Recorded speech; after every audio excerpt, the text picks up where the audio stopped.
No matter what you've heard, if you like your doctor or healthcare plan, you can keep it. Remember that promise? Turns out it's not true at all, especially in the state of California, where they've seen more than 1 million insurance cancellations just so far.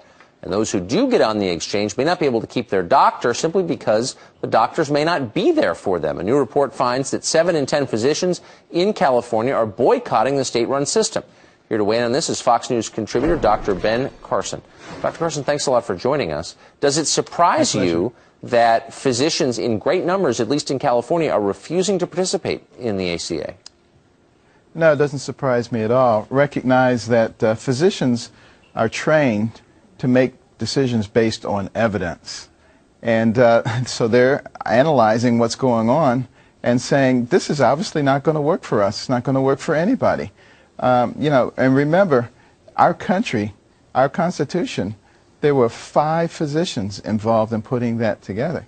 So physicians in the early parts of our establishment were very involved. And I think it's time for them to get involved again and bring some logic back into this and not just ideology, which tends to lead us into very bad places. Well, I mean, incentives matter, of course. They shape human behavior. And doesn't the system now being implemented pretty much guarantee that the best doctors will opt out and serve rich people, and the people at the lower end of the achievement scale, physicians, will be serving people on Obamacare?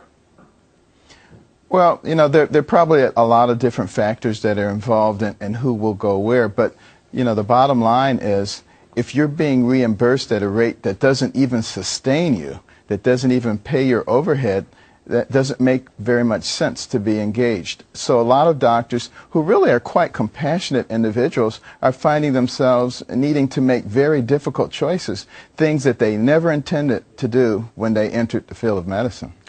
You've been in medicine for an awfully long time. Would you go into it again?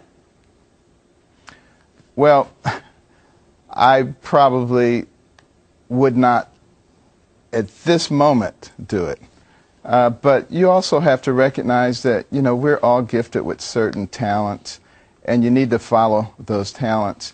And, I would be looking at it more from a viewpoint of, can we get involved? Is there something we can do?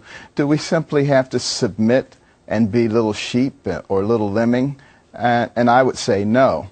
So as long as I had the ability to get involved in a way that maybe we could change things for the better, then I would, in fact, consider going into it. But if I couldn't do that, no way in the world. That is so depressing. You wonder how many promising young potential physicians out there are making similar calculations and going into something else. It's really sad. Well, our country will suffer if we don't do something about this. Dr. Ben Carson, thanks a lot for joining us this morning. I appreciate it. My pleasure.